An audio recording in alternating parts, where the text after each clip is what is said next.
네, 우리 앞뒤 좌우로 한번 좀 인사 나눌까요? 사랑합니다, 축복합니다. 이렇게 한번 말씀해 주세요. 네.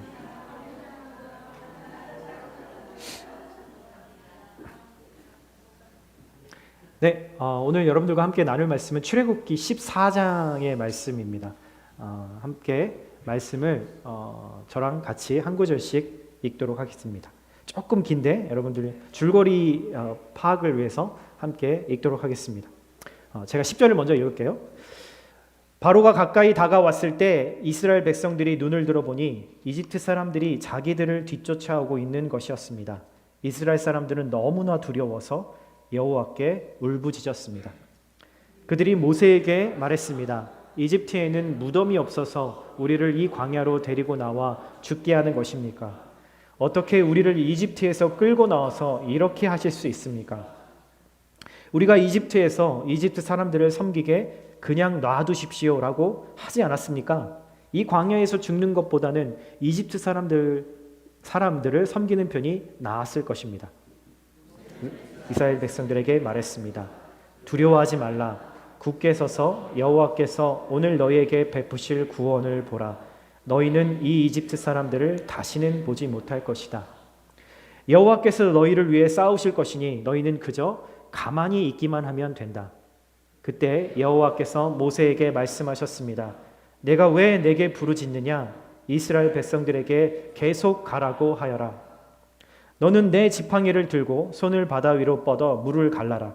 그러면 이스라엘 백성들이 마른 땅 한가운데로 해서 바다를 건널 수 있을 것이다. 그러나 내가 이집트 사람들의 마음을 강팍하게 할 것이므로 그들이 뒤따라 들어갈 것이다. 그러면 내가 바로와 그의 모든 군대와 전차들과 마병들로 인해 영광을 얻게 될 것이다. 내가 바로와 그의 마차들과 마병들을 통해 영광을 얻을 때 이집트 사람들이 내가 여호와임을 알게 될 것이다. 그때 이스라엘 진영을 앞서가던 하나님의 천사가 그들 뒤쪽으로 물러났습니다. 구름 기둥도 앞에서 뒤쪽으로 옮겨가 이집트 군대와 이스라엘 사이에 있었습니다. 그리고 구름이 한쪽은 어둠으로 덮고 다른 쪽은 빛을 비추어 밤새도록 한쪽이 다른 쪽에 가까이 가지 못하게 했습니다. 그때 모세가 바다 위로 손을 뻗었습니다. 그러자 여호와께서 밤새도록 동쪽에서 바람이 불게 하셨습니다. 그 바람 때문에 바닷물이 갈라져 바다가 마른 땅이 됐습니다. 오른쪽 왼쪽으로 물벽이 섰고 이스라엘 백성들은 마른 땅 위로 바다를 건너게 됐습니다. 이집트 사람들도 이스라엘 백성을 따라 바다 한가운데로 들어갔습니다. 바로의 모든 말들과 전차들과 마병들이 전부 다 들어간 것입니다. 새벽녘이 됐습니다. 여호와께서 불기둥과 구름기둥 속에서 이집트 군대를 내려다보시고 그들로 하여금 우왕좌왕하게 만드셨습니다. 그러자 이집트 군대의 전차 바퀴가 떨어져 나가 움직일 수가 없었습니다. 이집트 사람들은 이스라엘 앞에서 도망쳐야겠다. 여호와께서 그들을 위해 이집트와 싸우신다 라고 말했습니다. 그때 여호와께서 모세에게 말씀하셨습니다. 내 손을 바다 위로 뻗어보아라. 물이 이집트 사람들과 저 전차 마병들을 다 덮칠 것이다. 모세는 자기의 손을 바다 위로 뻗었습니다. 그러자 동틀 무렵에 바닷물이 다시 제자리로 돌아왔습니다. 이집트 사람들은 물을 피해 도망치려 했습니다. 그러나 여호와께서 이집트 사람들을 쓸어 바다 한가운데에 넣어 버리셨습니다. 그렇게 물이 다시 제자리로 돌아와 전차와 마병들, 곧 이스라엘을 쫓아오던 바로의 군대 전체를 덮쳐 바닷속에 쳐 넣은 것입니다. 그 중에서 살아남은 자는 하나도 없었습니다. 그러나 이스라엘 백성들은 마른 땅 위로 바다를 가로질러 건넜습니다. 오른쪽 왼쪽으로 물벽이 섰던 것입니다. 그날에 이렇게 여호와께서 이집트 사람들의 손에서 이스라엘을 구원하셨습니다. 그리고 이스라엘을 이집트 사람들이 바닷가에서 죽어 쓰러져 있는 것을 보았습니다. 이렇듯 이스라엘은 여호와께서 이집트 사람들에게 하신 큰 일을 보았습니다. 그리하여 이스라엘 백성들은 여호와를 두려워하게 됐고 여호와 그 종 모세를 믿게 됐습니다. 아멘. 조금 길었지만 혹 또 처음 읽어보시는 또 처음 보시는 분들도 있으실 것 같아서 함께 전체 이야기를 한번 읽어보았습니다. 여러분 계속해서 저희는 출애굽기를 묵상하고 있어요. 이제 성경 구약의 두 번째 책이죠. 하나님의 백성들은 이집트에서 이제 노예의 삶을 끝내고 4대 만에 끝내고 하나님이 하나님의 백성을 위해서 행하신 10가지 기적들, 그 기적으로 인해서 이제 이집트에서 탈출하게 되죠. 출애굽이라고 하는 말이 바로 그 탈출, 엑소더스라고 하는 말에서 나왔습니다. 오늘 우리가 읽은 내용은 어떻게 보면 출애굽기에서 가장 클라이막스에 해당하는 중요한 사건이고, 구약 성경에서 유월절 사건만큼이나 하나님의 구원을 잘 보여주는 아주 중요한 사건이에요. 오늘 하나님은 나에게 무슨 말씀을 이 이야기를 통해서 하시고 싶을까요?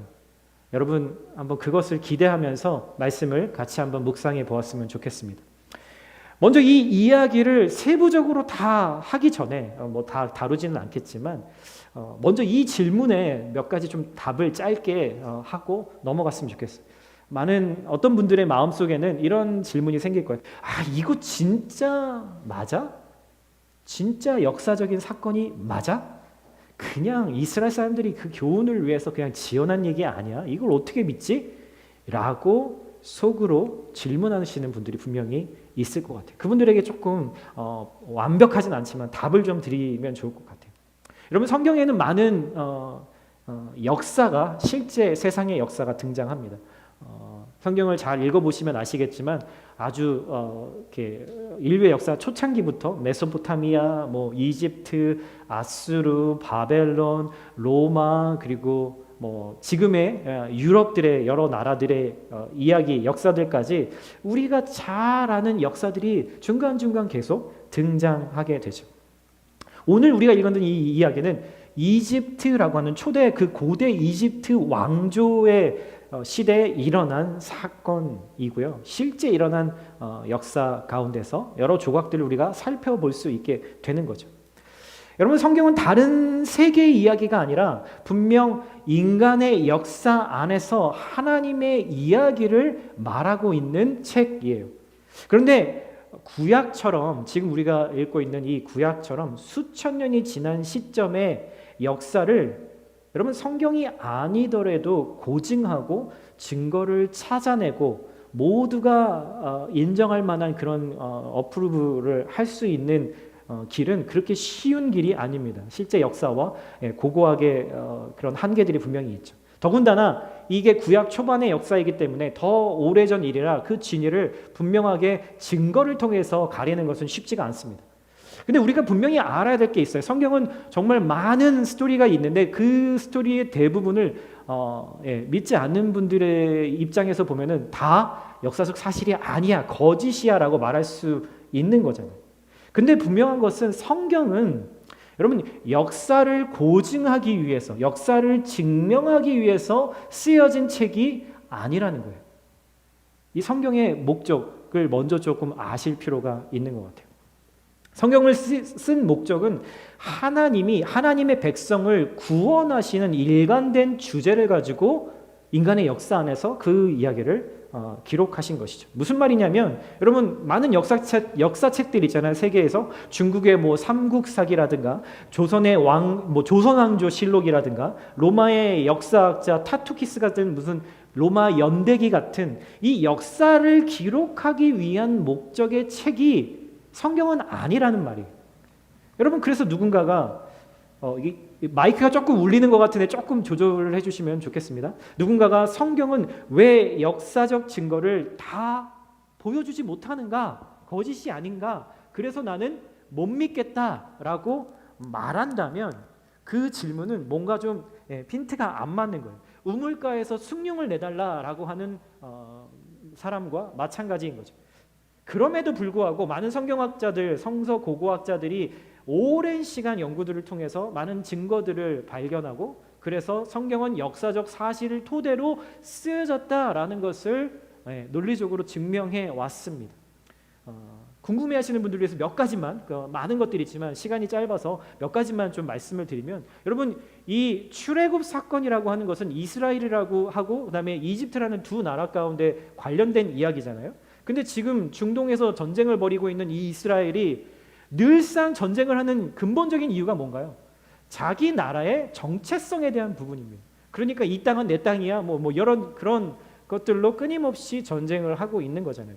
이스라엘이라는 이 나라처럼 자기 나라의 오리진, 그 기원을 설명하면서 우리의 민족의 시작이 다른 나라에서, 그러니까 이집트에서 노예 생활을 하면서 시작이 됐다라고 말하고 싶은 나라가 있을까요? 우리나라도 그렇잖아요. 뭐 우리나라의 시작이 단군에서부터 시작됐다, 아니다 뭐로부터 시작됐다, 무슨 뭐 그런 이야기들이 많은 학자들 사이에서도 논쟁거리가 되는 것처럼, 보통은 나라들이 자신의 나라의 오리진을 설명할 때 꾸며서라도 아름답고 존경스러운 이야기로 정체성을 세우려고 하죠. 그런데 반대로, 근데 이스라엘은 그렇지 않다는 겁니다. 이 출애굽 사건 자체가 그들의 치부를 드러내고 있는 역사라는 거예요. 그리고 반대로 이집트라는 입장에서도 보면 이 이집트 한 왕조의 국력이 쇠할 만큼 거의 300만이 넘는 노예 노동력을 잃고 군대도 몰살당하는 이 흑역사를 굳이 기록할 필요가, 그래서 그 후대에 남길 필요가 없었다라는 거예요. 지금까지 많은 이집트의 역사들, 뭐 피라미드나 거기에서 나온 모든 기록들은 대부분 거의 다 자기 왕조의 자랑거리, 내가 이룬 업적들에 대해서만 기록이 되어 있습니다. 그게 당시의 역사를 기록하는 방식이었기 때문이죠. 여러분, 우리가 알다시피 지금도 역사를 왜곡하는 나라들이 그런 방법들을 쓰는 거죠. 그래서 역으로 이 수치스러운 민족의 이야기인 출애굽 사건이 사실에 기반 둔 사건일 거라는 우리가 추론을 해볼 수 있는 거죠. 두 번째로는 출애굽 당시의 지역과 관련된 단서들이 몇 가지 성경에 등장합니다. 그런데 이 이집트 왕이 이스라엘에게서 내어준 고센이라는 땅, 이집트 이름으로는 라함셋이라고 부르는 이 지명이 당시에도 실제 존재하는 지명이었다라는 사실이 역사적으로 밝혀지죠. 여러분, 라함셋이라고 하는 그 이집트 말로 이 곳은 농사를 짓는 땅이 아니에요. 이집트는 대부분 농사로 먹고 사는 나라였는데 목축을 하기 위해서 가장 최적화된 땅이어서 목축을 하던 야곱의 자손들이, 이스라엘의 자손들에게 아주 적합한 땅이었죠. 이 땅을 왕이 이스라엘에게 이렇게 하사하잖아요. 근데 그 땅은 이집트 사람들은 거들떠도 보지 않는 그런 땅이었어요. 왜냐하면 이집트 사람들에게 목축은 아주 천박한 사람들만 하는 일, 마치 조선시대의 백정들만 하는 일이라고 생각했던 문화가 있었기 때문에 노예들에게 줄 적합한 땅이었던 거죠. 그리고 마지막으로 한 가지만 더 말씀드리면, 이집트 파라오의 메렘프타라고 하는 13번째 왕이 있는데 그 왕의 무덤에서 발견된 돌 비문에 보면은 이게 주전 1200년 전의 일입니다. 거기에 이집트 왕이 자기가 가나안 땅에 가서 이스라엘 백성들을 점령했다, 정복했다라고 하는 약간의 부풀린 역사의 기록이 나옵니다. 업적 자랑을 하는 거죠. 이미 이전에 출애굽해서 가나안의 토착민으로 그 땅의 주인 행세하고 있었던 이스라엘이 살고 있었다라는 것을 역사적으로 증명해 주는 것이죠. 네, 질문에 혹시 답이 됐는지 모르겠습니다. 어쨌든 이 홍해 사건에 대해서도 여러 가지 고고학적 증거들이 존재하지만 시간 관계상 이 정도로 한번 말씀을 드려봤습니다. 여러분, 오늘 말씀의 제목은 내 신앙의 홍해 건너기예요. 오늘 이 사건의 세부적인 것들을 다 보진 않겠지만 하나님이 과연 이 홍해를 건너는 사건을 통해서 나에게 무엇을 말씀하시는가에 초점을 맞춰보려고 합니다. 먼저 출애굽기 14장 5절을 보면 이렇게 쓰여 있습니다. 그 백성이 도망한 사실이 애굽 왕에게 알려지매, 사실 도망한 게 아니라 왕이 허락을 해줬잖아요. 너희는 이제 자유롭게 가라. 10번째 재앙, 장자의 재앙을 맞고 나서 이집트 바로가 그렇게 허락을 해줬죠. 법적으로 이제 자유인이 된 거예요. 그의 신하들이 그 백성에 대하여 마음이 변하여 이르되 우리가 어찌 이같이 하여 이스라엘을 우리의 섬김에서 놓아 보내 주었는가라고 이야기를 합니다. 여기서 그들의 서비스를 우리가 잃었다. 이제 그들이 우리를 섬겨주는 그 풍성한 노예의 노동력을 우리가 잃어버렸다. 다시 정신이 번쩍 든 거죠. 그래서 다시 군대를 몰고 이 이스라엘 백성들을 변심해서 잡으러 옵니다. 하나님께 그렇게 당하고도 아직 정신을 못 차린 거예요. 하나님이 그렇게 하셨어요. 하나님의 백성을 위해서. 이스라엘 사람들은 지금 이 상황에서 아주 겁에 질려 있는 거죠. 10절, 11절, 12절에 보면 이렇게 이야기해요. 바로가 가까이 다가왔을 때 이스라엘 백성들이 눈을 들어보니 이집트 사람들이 자기들을 뒤쫓아오고 있는 것입니다. 이스라엘 자손들이 너무나 두려워서 여호와께 울부짖었습니다. 그리고 얘기해요. 모세에게 말합니다. 모세에게 말했다는 것은 하나님에게 말한 것과 마찬가지죠. 이집트에는 무덤이 없어서 우리를 이 광야로 데리고 나와서 죽게 하는 겁니까? 어떻게 우리를 이집트에서 끌고 나와서 이렇게 할 수 있습니까? 이집트 사람들을 섬기게 그냥 놔두십시오 라고 내가 말하지 않았습니까? 그렇게 말한 적 없습니다. 다시 출애굽기 앞쪽으로 돌아가 보면은 이들이 하나님이 하신 일을 기뻐하면서 하나님의 인도하심에 감동하면서 이들이 출애굽을 하게 되었었죠. 근데 지금 이 상황에 와서 이렇게 이야기를 하고 있는 거예요. 이스라엘이 정말로 원치 않았는데 하나님이 그들을 이집트에서 나오게 하신 것이 아니라는 이야기예요. 그런데 지금 앞에는 홍해가 있고 뒤에는 이집트 군대가 전차 600대를 몰고 오니까 지금으로 따지면 뭐 장갑차 정도의 정말 무기가 될 거예요. 그것을 가지고 막 쫓아오고 있으니까 두려움에 빠진 거죠. 이해됩니다. 정말 저라도 그랬을 거예요. 그래서 이스라엘 사람들이 하나님 앞에 부르짖었다, cry out 했다라고 이야기를 해요. 여러분, 왜 이스라엘 사람들이 부르짖었을까요, 여러분? 하나님이 자신들을 구원하시는 계획을 이집트가 방해하고 있으니까 하나님 도와주세요 이런 마음으로 부르짖었을까요? 아니면 홍해 저편으로 건너가야 되는데 지금 그렇게 하지 못하니까 안타까운 마음에 하나님의 도움을 구하고 있는 걸까요? 여러분, 아니에요.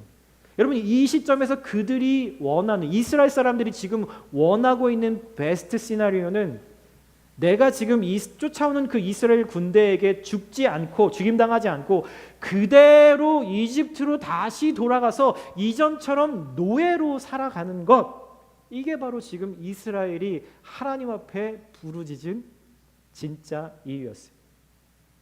그게 죽는 것보다, 지금 망하는 것보다 더 낫다고 생각하니까.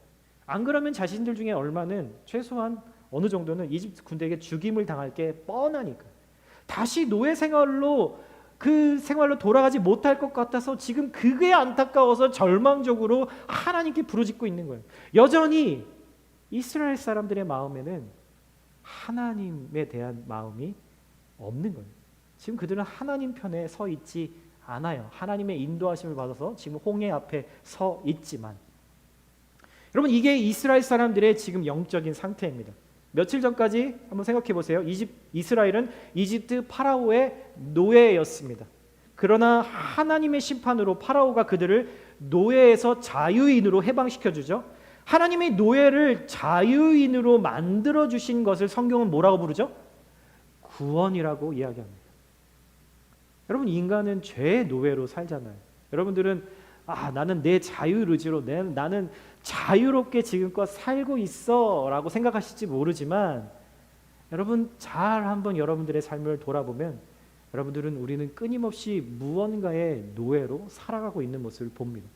죄의 노예로 살아가고 있는 거예요. 그래서 끊임없이 주인인 이 죄가 요구하는 대로 우리는 죄를 짓고 살아가는 거예요.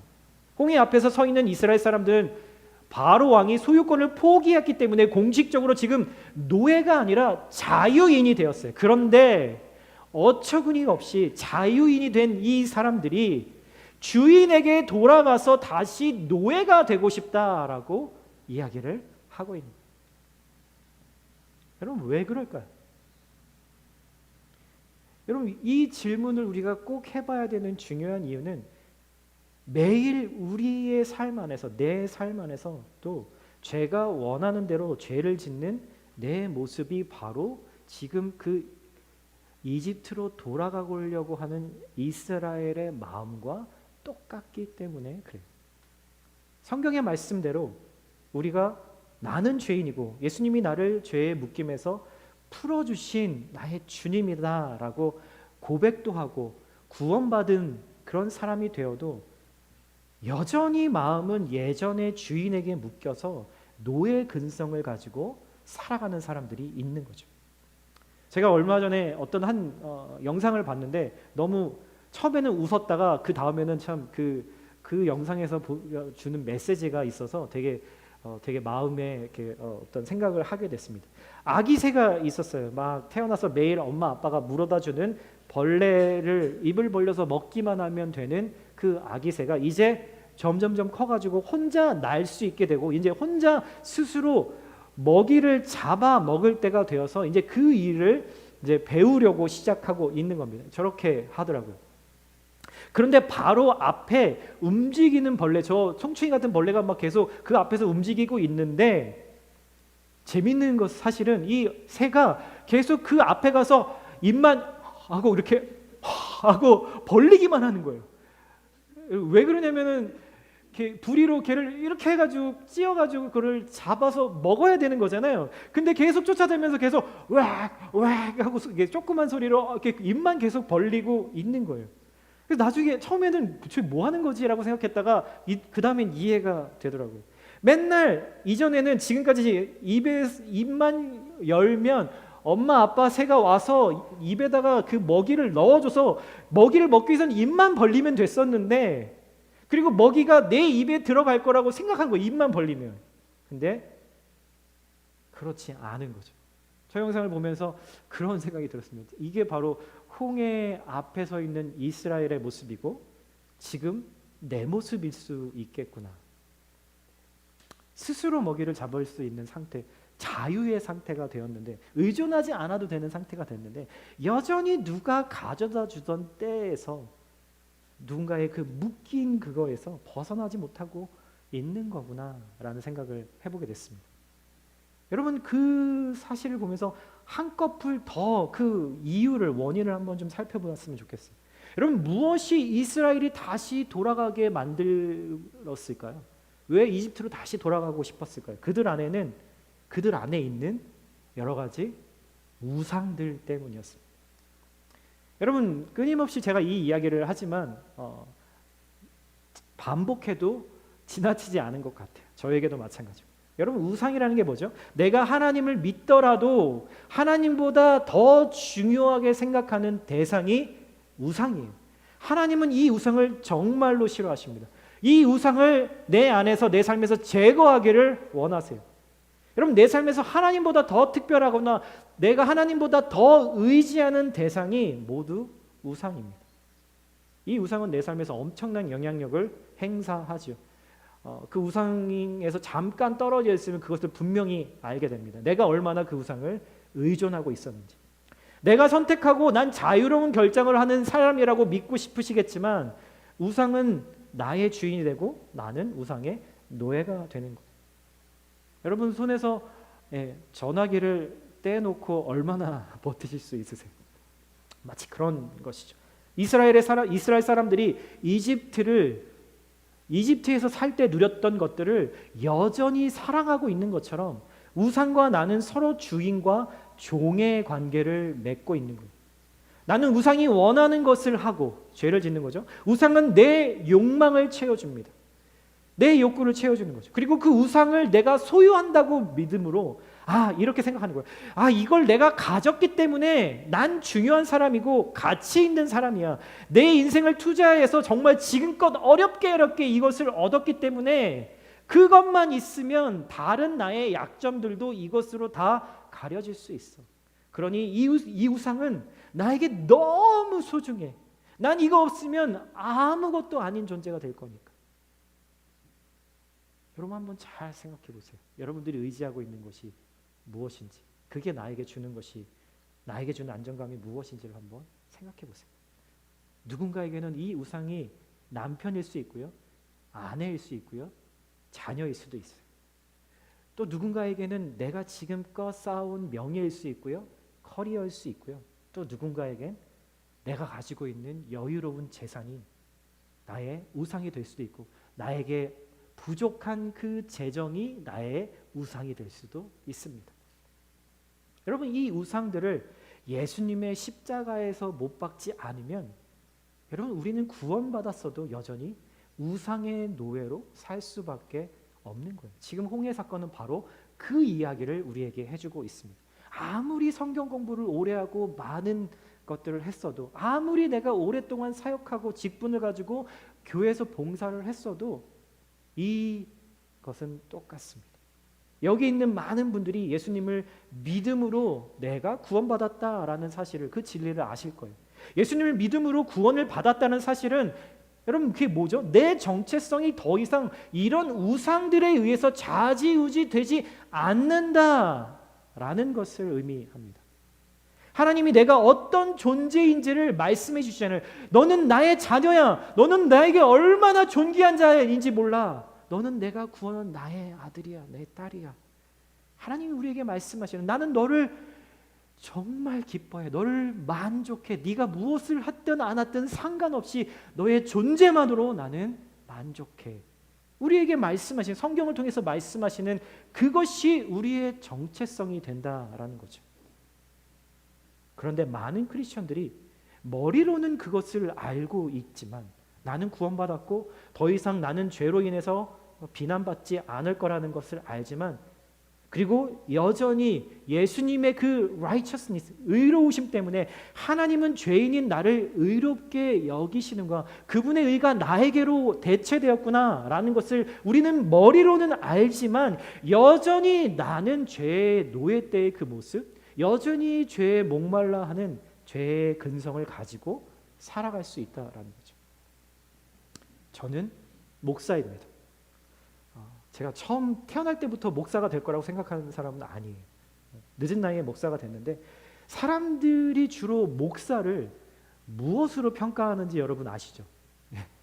저만 아는 건 아니잖아요. 그렇죠? 많은 분들이 아실 거예요. 저 목사 설교를 잘하나 못하나, 저 목사 사람들에게 얼마나 친절하게 대하는가, 속에서 열불이 나도 얼굴은 웃고 있는가, 그런 성품을 가지고 있는가, 그럴 정도로 잘 인내하고 참아낼 수 있는 목사인가. 그리고 저 목사가 온 이후에 얼마나 교회 안에 수적인 부흥이, 사람들이 더 많아졌는가, 그래서 교회에 부족한 것들이 채워졌는가. 여러분, 이런 것들로 목사라는 사람을 요즘은 평가하는 것 같아요. 분명 중요한 부분들이긴 합니다. 그런데 중요한 건, 하나님은 안창호 목사를 이런 것들로 평가하지 않으신다라는 것. 소위 목회가 성공했느냐 안 했느냐, 내가 하는 일이 잘 됐느냐 안 됐느냐로 저를 판단하시는 것이 아니라, 지금 오늘 내가 하나님 앞에서 어떤 모습으로 서 있는가라는 것으로 저를 판단하신다라는 거예요. 더 정확히 말하면, 내 안에 계신 예수 그리스도의 어린 양의 피가 내가 누구인지를 말하게 하고 있는가, 그 기준으로 저를 판단하신다라는 거죠. 하나님의 전적인 은혜로 자유인이 되었음에도 불구하고 여전히 우상에게로 돌아가려는 상태라는 것을 뭘 보면 알 수 있을까요? 나를, 다른 사람의 의견이 나를 판단하게 만드는 거예요. 하나님의 기준이 아니라 세상의 기준이 내 삶이 성공했는지 실패했는지, 괜찮은 인생인지 아닌지, 자랑할 수 있는 인생인지 못하는 인생인지를 판단하게 놔두고 있다면, 여러분, 그것은 지금 나는 우상에게 돌아가 있는 모습일 거라는 거죠. 하나님은 우상에게 묶여있는 것을 끊어내셨어요. 하나님의 100%의 권능으로, 하나님의 은혜로. 그런데 나는 여전히 이 진리대로 그 진리의 은혜를 누리며 살고 있지 않는 것이죠. 13절 14절 오늘 가장 중요한 말씀입니다. 같이 한번 읽어볼까요? 시작. 모세는 백성에게, 그래서 오늘 너희에게 베푸실 구원을 보라. 너희는 이집트 사람들을 다시는 보지 못할 것이다. 여호와께서 너희를 위해 싸울 것이니 너희는 그저 가만히 있기만 하면 된다. 여러분, 하나님이 지금 나를 위해서 이스라엘 사람들을 위해서, 하나님의 백성을 위해서 싸우시겠대요. 여러분, 근데 한번 좀 생각해 볼까요? 누구랑 싸우신다는 걸까요? 정말 하나님이 누구랑 싸우신다는 걸까요? 그리고 뭐 때문에 싸우신다는 의미일까요? 여러분, 지금 상황을 한번 머릿속에 좀 한번 그려보시면 좋을 것 같아요. 지금 앞에는 홍해 바다가 펼쳐져 있어요. 그렇죠? 많은 그런 역사적인 또 증거들이 있지만 홍해 물론 바다는 다 이렇게 평평한 게 아니잖아요. 정말 깊은 해저가 있고 뭐 정말 돌들도 있고 막 그런데 하나님이 그 이스라엘을 이끌어 내셔서 건너게 하신 그 곳의 해저 지도를 보면 정말 어린아이도 건널 수 있을 정도의 모래로 되어 있는 평평한 유독 그 거리에만 그런 구조물로 되어 있는 것을 확인할 수 있습니다. 어찌됐든 지금 상황이 그래요. 그들이 지금 모르고 있으니까 앞에는 홍해가 있습니다. 그리고 그러면 다른 방법이 뭐가 있죠? 양 옆을 왼쪽 오른쪽으로 우회하는 방법이 있겠죠. 근데 이 지도를 보면은 아시겠지만 홍해의 왼쪽 오른쪽 편에는 아주 높은 산맥들이 이렇게 위치해 있어요. 어린아이, 노약자, 병자들까지 300만이 넘는 사람들이 노예를 하면서 죽을 똥 말똥 살고 있었으니까 여기저기 아프고 병자들이 얼마나 많았겠어요. 그 300만이 넘는 노약자들을 다 데리고 그 높은 산맥으로 지금 저 뒤쫓아오고 있는 이스라엘 군대를 피해서 도망간다? 불가능한 일이죠. 여러분, 근데 중요한 사실은 동서남북 어느 쪽도 지금 다 도망갈 수 없는 길인 거예요. 지금 이 길은 근데 하나님이 모세를 통해서 이 하나님의 백성들을 인도하신 길이라는 거예요. 다시 말씀드릴게요. 하나님이 인도하신 길이라고요. 이 길이. 여러분, 그러면은 여러분들이 이스라엘 백성들이라면 어떻게 말할 수 있을 것 같으세요? 하나님, 나에게 어떻게 이러실 수가 있어요? 하나님, 정말 하나님이 잘못 인도하셨어요. 여기로 오게 하는 게 아니었어요. 라고 충분히 불평하고 분노할 수 있는 상황이죠. 지금 죽게 생겼으니까. 하나님이 지금 날 위해서 싸우시겠다? 이 상황에서 1차적으로는 나를 죽이든 노예를 끌고 가든 하려는 이집트 군대를 향해서 하나님이 싸우시겠다라고 우리가 이해할 수 있겠죠. 그런데 우리는 결말을 다 알고 있지만 하나님에게는 이 이집트 군대를 상대한 일은 일도 아니에요. 하나님은 이미 바로와 이집트를 다 죽이실 마음을 이미 가지셨으면 그 10가지 재앙을 했을 때 이미 싹 쓸어 버리실 수도 있으셨어요. 하지만 하나님은 이집트 백성들도 하나님을 알고 구원받기를 원하셨어요.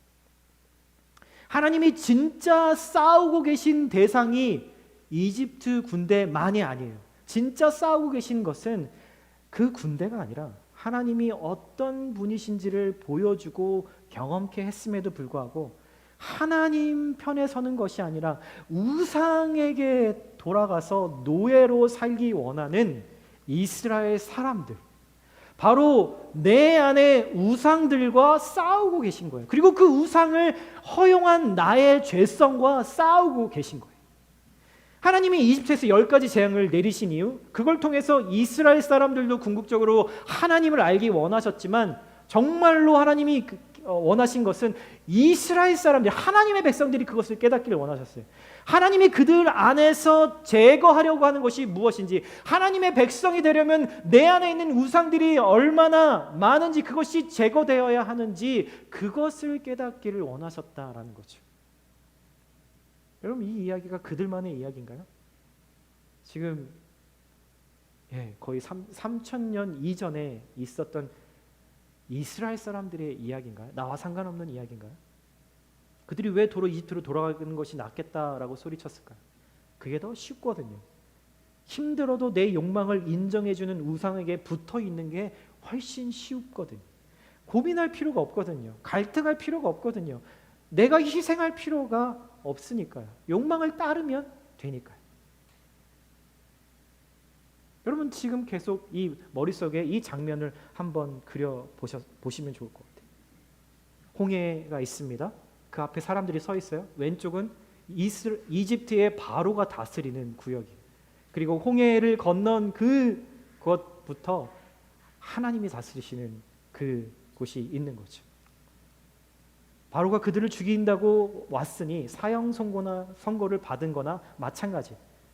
모세가 전날 밤 하나님의 지팡이를 들었고 밤새 강한 동풍이 그 홍해의 한 지점에 불었고 건너기 가장 적합한 그 지점의 바람 때문에 물이 좌우로 갈라져서 건널 길이 열립니다. 13절에 보면은 너희는 이 이집트 사람들을 다시 보지 못할 것이다 라고 말씀하신 것처럼 이스라엘 사람들은 옛 주인 우상들과 작별하게 되는 그 포인트에 지금 서 있는 거죠. 그들은 결국 홍해를 건너게 돼요. 무엇 때문에요? 어떻게 해요? 하나님의 은혜를, 하나님의 전적인 은혜를. 여러분 어떻게 할 수 있죠? 하나님이 이렇게 말씀하시잖아요. 너희는 그저 가만히 있기만 하면 된다. 이스라엘 사람들은 하나님의 이 구원을 위해서 한 일이 아무것도 없습니다. 오히려 불평했죠. 하나님의 마음을 아프게 했죠. 어떤 분들은 이렇게 얘기하실지는 모르겠어요. 그래도 목사님 그들이 발을 내딛고 걸어갔잖아요. 그러니까 건널 수 있었죠. 그러니까 그들이 그래도 일말의 믿음이 있었던 거예요. 믿는 건 내가 하는 거잖아요. 그렇게 말씀하신다면 제가 창세기 얼마 전에 말씀드렸던 아브라함의 그 믿음을 의로 여기셨다는 그 하나님의 말씀이 과연 어떤 건지 말씀드렸었죠. 기억하시나요?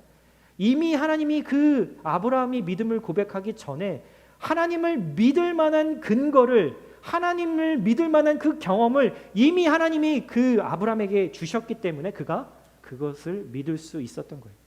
이스라엘이 믿게 하기 위해서 이집트에서 하나님이 많은 경험들을 이스라엘에게 하게 해주셨어요. 마지막 장자의 재앙에서 죽음이 생명으로, 그 다음에 심판이 구원으로 바뀌어지는 그 사건까지 하나님이 얼마나 신실하신 분인지, 하나님이 과연 나에게 무엇을 원하시는지, 나를 얼마나 구원하고 싶으신지 그것을 가르쳐 주셨거든요. 근데 홍해 앞에서 내가 할 수 있는 일은 아무것도 없어요. 아니, 정확히 말하면 아무것도 하지 말아야 해요. 여러분, 힘센 말에 병거를 몰고 무지막지한 칼과 창을 쥐고 이집트 군대가 따라오는데 이스라엘 백성들은 왜 전투복이라도 입었나요? 칼이라도 들었나요? 낫이라도 들었나요? 아니요. 그냥 일반 복장에 모든 식구들이 함께 모여 있는 겁니다. 그 당시에 무엇을 할 수 있겠어요? 여러분, 가장 일반적인 여러분들이 그 자리에 있다면 여러분들은 어떻게 하시겠어요? 보통 이렇게 하겠죠. 미친 듯이 나라도 도망가요. 애들 들쳐업고 형제 자매들 손 붙잡고 도망치거나, 주변에 있는 엄폐물에 몸을이라도 숨겨보거나, 주변에 나무 막대든 돌이라도 주어서 이렇게 죽을 바에는 그래도 한번 맞짱이라도 떠보고 죽겠다, 뭐 그런 생각들을 하실 수 있지 않을까요? 죽을 줄 알지만 발악하는 거죠. 여러분, 그런데 이 상황에서 가장 어려운 것을 하나님이 지금 요구하세요. 뭐예요? 가만히 있으래요. 가만히 서 있으래요. 여러분, 가만히 서 있는 거는 그냥 믿음으로 되는 게 아니에요. 그냥 할 수 있는 게 아니에요. 군대 훈련에서요, 가장 어려운 게 뭔지 아세요?